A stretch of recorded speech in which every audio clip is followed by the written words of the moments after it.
Assalamualaikum. My name is Nordalila Wahida binti Abdul Wahab, matric number 294173. Today, I will present about our study, which is Intention to Cyber Hygiene Behavior Among Workers. In today's digital world, cybersecurity is more important than ever. While we often rely on tools like firewall and antivirus software, these tools are not enough. Cyber hygiene is the daily habits and practices we use to protect our digital life, which play a critical role in keeping both personal and organizational data safe. Unfortunately, many workers don't fully understand or consistently follow good cyber hygiene practices, leaving organizations vulnerable to cyber attacks. This study focused on identifying the key factors that influence these behaviors in the workplace and how we can use this understanding to create safer digital environment. The target respondent of this research were the workers that work in organizations, either big corporation or small business. The participants were 56 people and the time for collecting the data was only 1 week. Despite all the advancement in cybersecurity technology, organizations continue to face data breach and cyber attacks. Why? This is because poor cyber hygiene practices. Many employees don't realize how their everyday habits like weak password, delayed software updates, or improper handling of sensitive information can increase the risk of cyber threats. One of the main challenges is awareness. Many workers don't receive enough training or exposure to cybersecurity practices, especially in workplace where a strong cybersecurity culture is missing. This creates an environment where poor habits persist, putting both individuals and organizations at risk. Take industry like healthcare, for example, where cybersecurity is critical. Studies show that existing practices in these sectors are often inadequate, making sensitive data even more vulnerable. The goal of this study was to investigate the factors that influence cyber hygiene behavior among workers in various organizational environments and to analyze how key factors such as behavioral aspect, environmental and cognitive variables influence cyber hygiene behavior among workers. Specifically, this study looked at factors like training programs, employee competency, device protection habits, and organizational policies, and the role of trust in influencing these behaviors. By analyzing these areas, we aim to provide clear recommendations for policymakers, organizational leaders, and IT professionals to promote better cybersecurity habits in workplace. Ultimately, the goal is to create a culture where good cyber hygiene becomes second nature, which helping to protect both workers and the organizations they serve. Assalamualaikum, my name is Siti Nurliza, matrix number 294399. Now I will present our research model which explore the factors influencing the intention to practice cyber hygiene behavior among workers. The model consists of 5 key independent factors that may impact cyber hygiene practice in the workplace.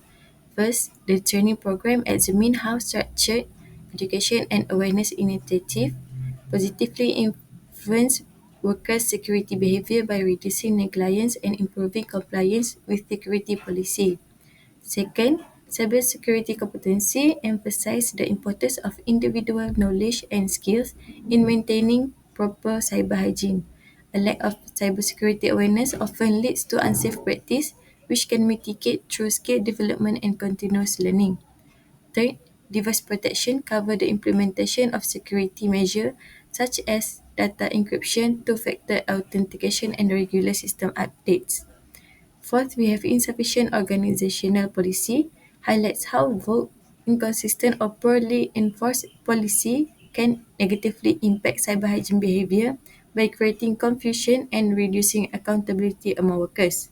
Finally, perceived trust explore how a culture of trust and support within the workplace positively affect cybersecurity practices.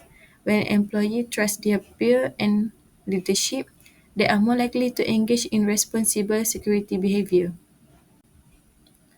Next, there are 5 hypotheses that explore the factors influencing cyber hygiene behavior among workers, emphasizing the importance of proactive measures in organizational security.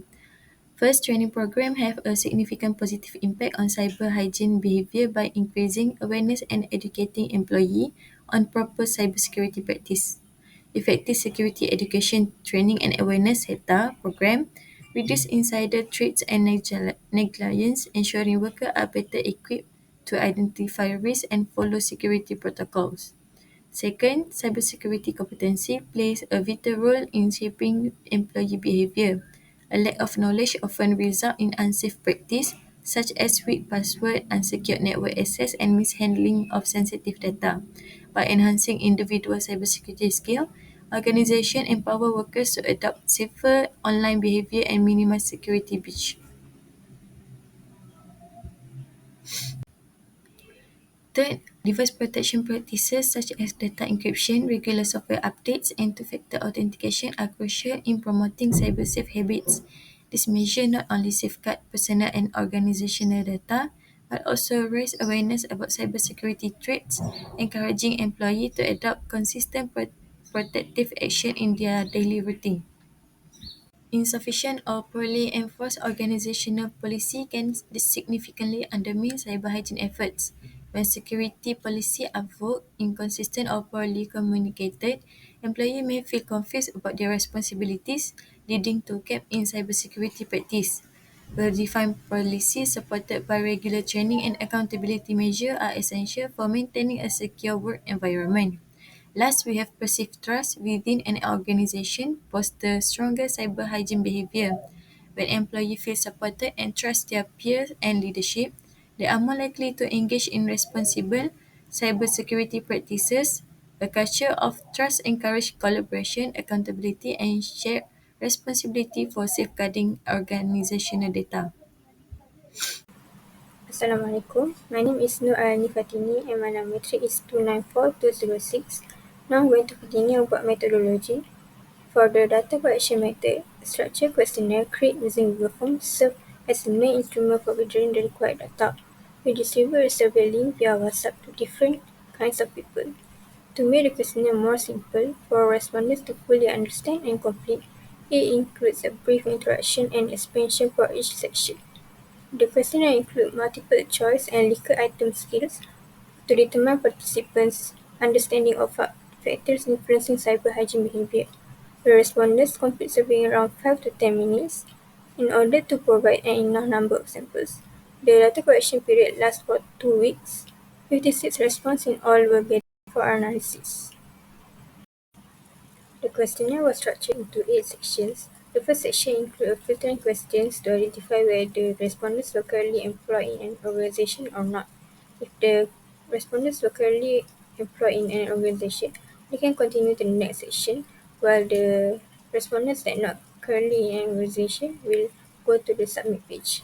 The second section collected basic demographic information such as age, gender, education level, industry, and years of work experience. The third section focused on assessing respondents' knowledge and awareness of cyber hygiene practice. It also includes questions such as training program, competency, perceived of trust, insufficient organizational policies, and device protection. Respondents were asked to rate their level of agreement on a scale 1, strongly disagree, to 5, strongly agree.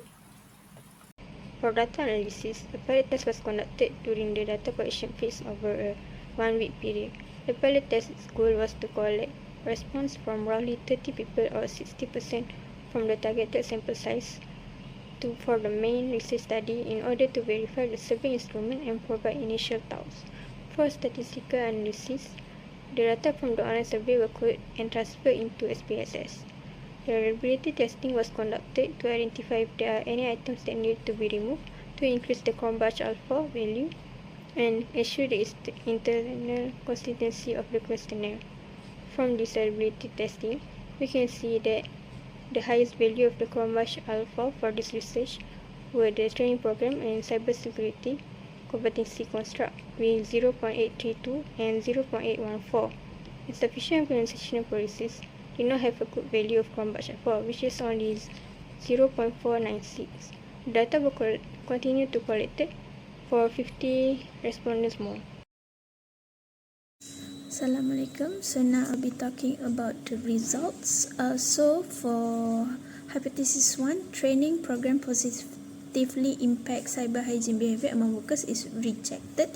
This is because the correlation is not significant as P is less than 0.05. Second, for hypothesis 2, cybersecurity competency of individual positively affects cyber hygiene behavior among workers is also rejected. This is also because P is less than 0.05. Next is for hypothesis 3, device protection that every individual practices positively affects cyber hygiene behavior among workers. It is accepted because the correlation between the hypothesis with the cyber hygiene behavior is more than 0.05. Next is for hypothesis 4, insufficient organizational policies negatively impact cyber hygiene behavior. This hypothesis is accepted as the number of correlation is significant, which is 0.334, and it's more than 0.05. Moving on to hypothesis number 5, perceived of trust positively impacts cyber hygiene behavior among workers. This hypothesis is rejected as there's only one significant correlation with DVs, which is 0.81, larger than 0.05. However, with significant correlation with other DVs are not significant. All of the result is negative. Okay, moving on to the discussion. Why hypothesis 1 is rejected? This is because many of the workers does not master or have low motivation to follow security policies and procedure. For hypothesis 2, rejected because most of the respondent has been working more than 10 years, and hence they have high competency of how the cyber hygiene works. Moving on to hypothesis 3, it is accepted as workers tend to practice cyber hygiene behavior to protect their devices. And hypothesis 4 is accepted because employees are unable to recognize how their action can contribute to organizational security and also themselves. Okay, so now hypothesis number 5 is rejected because negative correlation could imply that higher trust level might reduce some aspect of the other DV. In this context, there's one DV that is higher than 0.05, which is give IC picture without blurring it. It is a domain-specific impact, meaning that it is only focused on that particular DV only. Assalamualaikum. My name is Muhammad Nabil Iqbal bin Naziruddin. My metric number is 294428. Today I would like to conclude from what we have found from our research. This study focused on the factors that shape employees' cyber hygiene practices across a variety of organizational settings. Our findings highlight that cybersecurity competency, training programs, device protection, organizational policies and perceived trust are key drivers in improving cyber hygiene behavior. These results underline the importance of fostering ongoing training programs, implementing robust corporate regulation, and promoting personal commitment among employees to mitigate cyber threats effectively. However, the study faced some limitations, including a relatively small sample size and a focus on specific organizational context. These factors limit the generalizability of the findings but open up valuable areas for further research. Overall, the study makes important contribution both practically and theoretically. It provides actionable insights for organizations to strengthen their cybersecurity practices while also reinforcing the relevance of social cognitive theory in understanding workplace behavior related to cyber hygiene. Next, we look at the recommendation. So based on these findings, I would like to propose two main sets of recommendations, one for future research and another one for practical implementation in organizations. for future studies should aim to expand the sample size and include a broader range of organizations to make the findings more universally applicable. Additionally, exploring the relationship between demographic characteristics and cyber hygiene behavior could yield deeper insights into tailored intervention strategies. On the practical side, organizations should prioritize training programs to enhance employee awareness and competency, strengthening their device protection protocols, and enforcing clear organizational policies are equally important. Finally, cultivating a culture of accountability and trust within team can significantly improve adherence to cyber hygiene practices. By implementing these recommendations, both researchers and practitioners can contribute to creating a safer and more secure digital environment for organizations worldwide. Thank you.